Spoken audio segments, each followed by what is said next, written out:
Bismillahirrahmanirrahim. Assalamualaikum warahmatullahi wabarakatuh.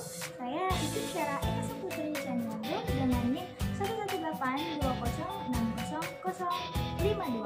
Di sini saya akan menjelaskan mengenai struktur dan metabolisme protein. Namun sebelum kita masuk ke struktur dan metabolisme protein, kita cari tahu dulu yuk apa itu protein. Protein adalah komponen penting atau utama bagi sel hewan dan manusia. Protein merupakan senyawa organik kompleks berbobot molekul tinggi yang merupakan polimer dari monomer-monomer asam amino yang dihubungkan satu sama lain dengan ikatan peptida. Molekul protein mengandung karbon, hidrogen, oksigen, nitrogen, dan kadar kala sulfur serta fosfor. Protein merupakan salah satu dari biomolekul raksasa. Selain polisakarida, lipid, dan polinukleotida yang merupakan penyusun utama dari makhluk hidup, protein juga merupakan salah satu molekul yang paling banyak diteliti dalam biokimia. Protein ditemukan oleh Jöns Jacob Berzelius pada tahun 1838. Nah, sumber protein ini banyak banget makanan yang mengandung protein atau merupakan sumber protein, antara lain kayak ikan, daging, telur, sayur-sayuran, dan sebagainya. Protein juga memiliki keuntungan atau fungsi tersendiri bagi tubuh manusia, antara lain sebagai sumber energi, pembentukan dan perbaikan sel dan jaringan, sebagai sintesis hormon, enzim dan antibodi, dan pengatur keseimbangan kadar asam basa dalam sel. Setelah kita mengetahui apa itu protein, dari mana sumber protein, dan apa sih fungsi protein dalam tubuh kita, selanjutnya kita masuk ke struktur protein. Struktur protein merupakan sebuah struktur biomolekuler dari suatu molekul protein.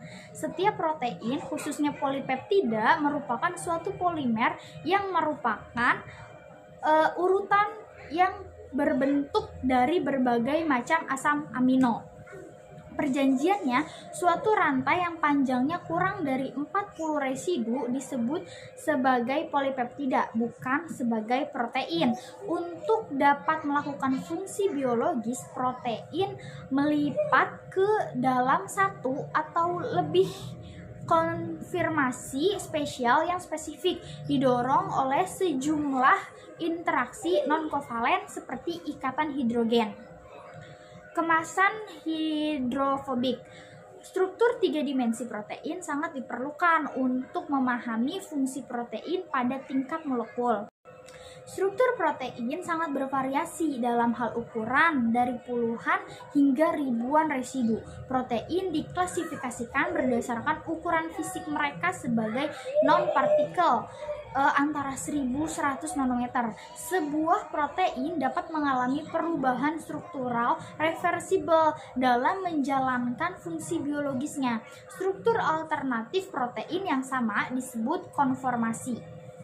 Struktur protein terdiri dari 4 macam, yaitu struktur primer protein, struktur sekunder protein, struktur tersier protein, dan struktur kuartener protein. Struktur primer protein mengacu pada urutan asam amino linear dari rantai polipeptida. Struktur primer disebabkan oleh ikatan kovalen atau peptida yang dibuat selama proses biosintesis protein atau disebut dengan proses translasi. Kedua ujung rantai polipeptida yang disebut sebagai ujung karboksil atau C-terminal dan ujung asam amino nitrogen terminal. Berdasarkan sifat dan gugus bebas, perhitungan residu selalu dimulai pada akhir nitrogen terminal, gugus amino min NH2, yang merupakan akhir di mana gugus amino tidak terlibat dalam ikatan peptida. Struktur primer protein ditentukan oleh gen yang berhubungan dengan protein. Sebuah urutan tertentu dari nukleotida dalam DNA ditranskripsi menjadi mRNA yang dibaca oleh ribosom dalam proses yang disebut translasi. Urutan protein dapat ditentukan dengan metode seperti degradasi Edman. Lalu selanjutnya yaitu struktur sekunder protein. Struktur sekunder protein mengacu pada substruktur reguler. Dua jenis utama dari struktur sekunder yaitu alpha helix dan beta sheet yang diusulkan pada tahun 1951 oleh Linus Pauling.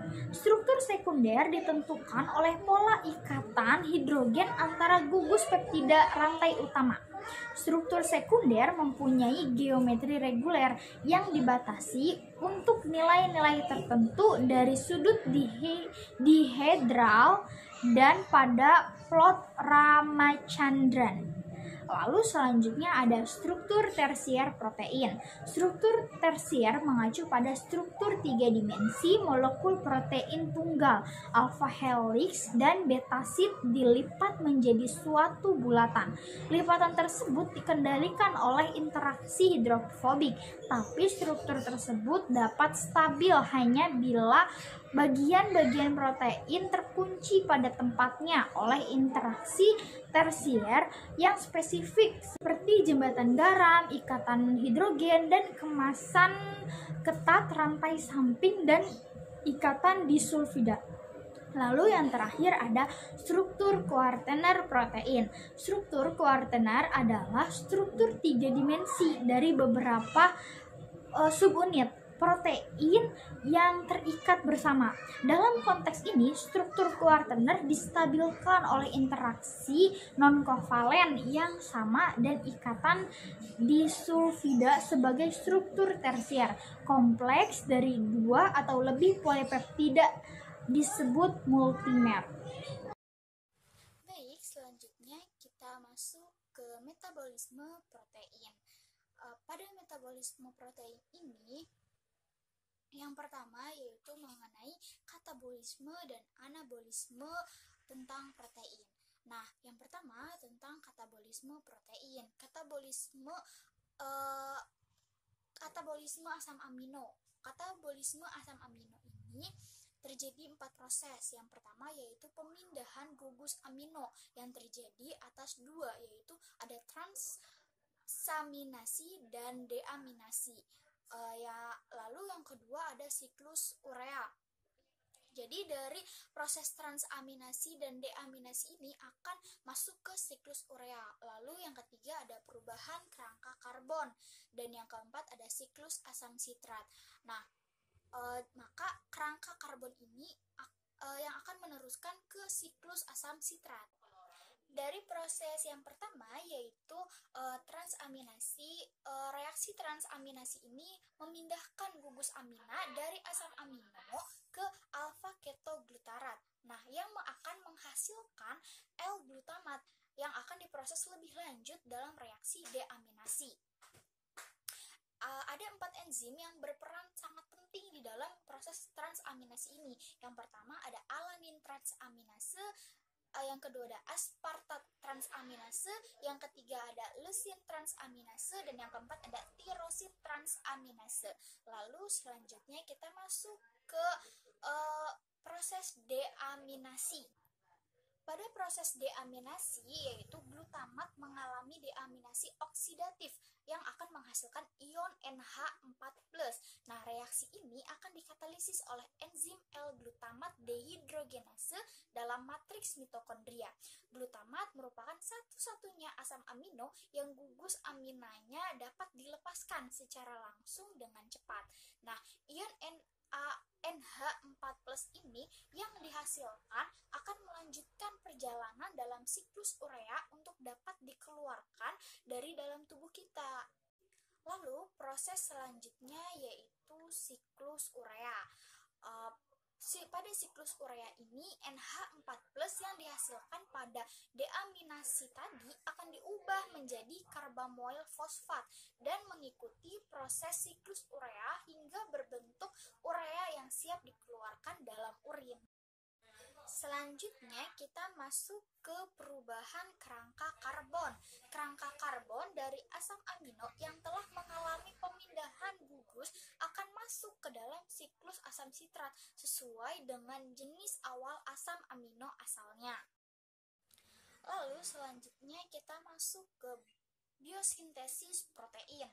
Nah, pada biosintesis protein ini yang pertama ada transkripsi, yang dimana transkripsi itu proses penyalinan DNA menjadi RNA, dimana produknya yaitu tiga jenis molekul, yaitu RNA, yaitu ada rRNA, tRNA, dan mRNA.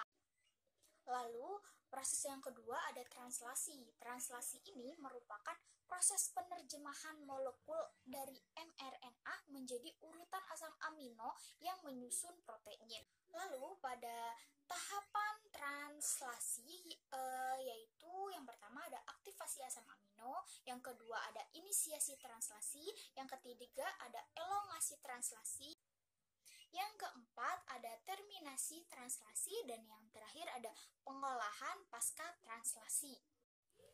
Yang pertama yaitu ada aktivasi asam amino. Aktivasi asam amino ini merupakan pembentukan aminoasil tRNA dari asam amino dan tRNA dengan bantuan aminoasil tRNA sintetase dan menggunakan ATP.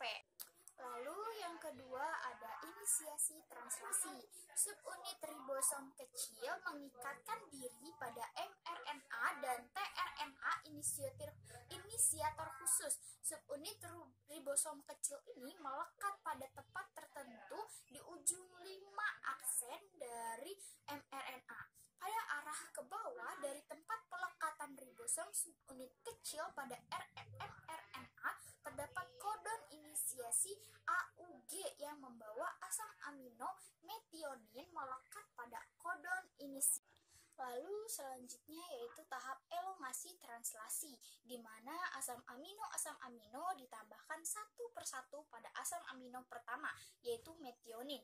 Kodon mRNA pada ribosom akan membentuk ikatan hidrogen dengan antikodon molekul tRNA yang baru masuk yang membawa asam amino secara tepat. Molekul molekul rRNA dari subunit ribosom besar berfungsi sebagai enzim, yaitu mengkatalisis pembentukan ikatan peptida yang menggabungkan polipeptida yang memanjang ke asam amino yang baru masuk. Lalu selanjutnya yaitu proses terminasi translasi. Terminasi akan terjadi ketika telah mencapai kodon stop, yaitu kode UAA, UAG, dan UGA pada sisi A, sedangkan yang akan masuk ke dalam ribosom adalah relase faktor. Kemudian, ikatan tRNA dan mRNA akan terhidrolisis yang menyebabkan polipeptida juga terlepas. Selanjutnya diikuti pembongkaran kompleks ribosom. Lalu selanjutnya yang terakhir yaitu pemrosesan pasca translasi. Setelah selesai disintesis, protein akan terbentuk yang mengalami proses lebih lanjut agar dapat berfungsi dengan baik. Proses ini disebut dengan folding atau pelipatan, membentuk struktur 3D yang sempurna. Beberapa proses pasca translasi yang terjadi diantaranya yaitu ada asetilasi ujung N, metilasi pada residu lisin, hidroksilasi untuk residu lisin dan prolin, karboksilasi untuk protein yang terlibat pembekuan darah, penambahan asam lemak untuk protein membran, penambahan dan pelepasan gugus fosfat, glikosilasi untuk protein membran. Sekian video pembahasan atau penjelasan mengenai struktur dan metabolisme protein di dalam tubuh kita. Semoga dengan adanya video ini dapat membantu teman-teman dalam memahami struktur dan metabolisme protein. Kurang lebihnya saya mohon maaf. Terima kasih. Wassalamualaikum warahmatullahi wabarakatuh.